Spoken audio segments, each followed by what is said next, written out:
Hello दोस्तों, welcome to my YouTube channel. हम discuss कर रहे हैं अरबिंदो फार्मा को।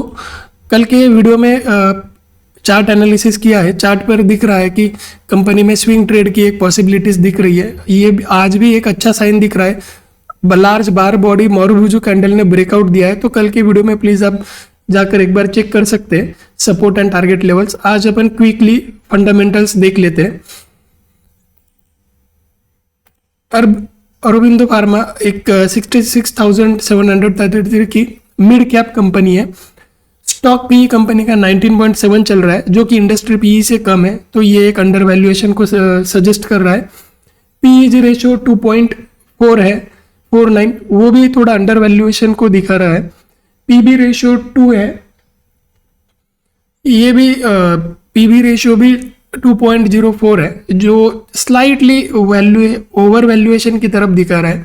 ईवी अपन इबिटडा रेशियो 9.48 है, जो कि अच्छा है मॉडरेट वैल्यूएशन के लिए, या परफेक्ट वैल्यूएशन जिसे अपन कह सकते हैं।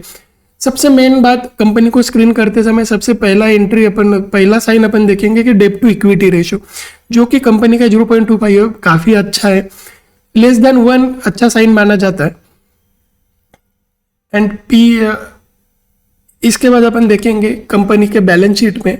तो बैलेंस शीट में इक्विटी कैपिटल जो डाइल्यूट नहीं चाहिए, तो लास्ट 5 ईयर में कंपनी का इक्विटी कैपिटल उल्टा कंपनी ने लास्ट 5 ईयर में कंपनी का कोई भी इक्विटी कोई डाइल्यूट नहीं हुआ है। बस एक पॉइंट जो दिख रहा है कि लॉन्ग टर्म बोरोइंग कंपनी की बढ़ रही है। इसका मतलब कंपनी ने मार्च 25 में डेप्ट लिया है, कर्जा लिया है कंपनी ने। तो ये एक थोड़ा सा, पर ठीक है, कर्जा लेना अगर कंपनी को एक्सपांड करना रहा तो ये भी अच्छी बात रहती है।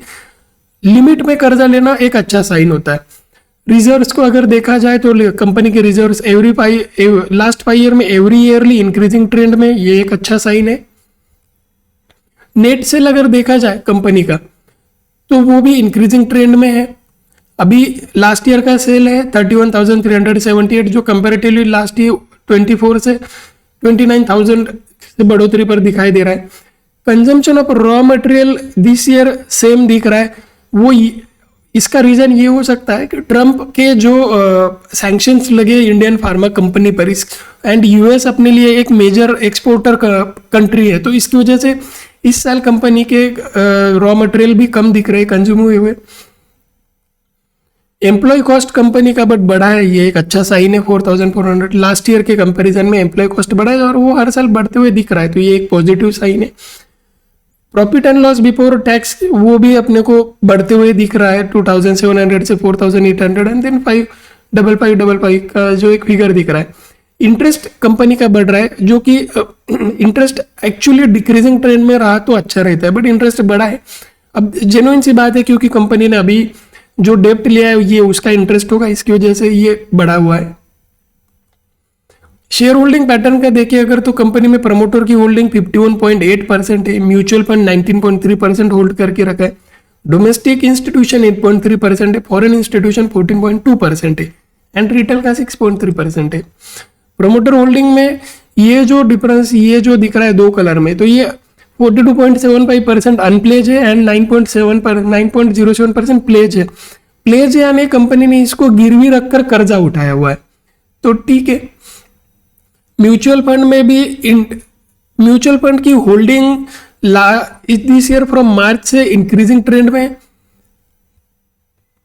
अदर डोमेस्टिक इंस्टीट्यूशन का भी सेम कंडीशन है कि धीरे धीरे ये अपने होल्डिंग्स इसमें बढ़ा रहे हैं। फॉरेन इंस्टीट्यूशन का डिक्रीजिंग ट्रेंड है।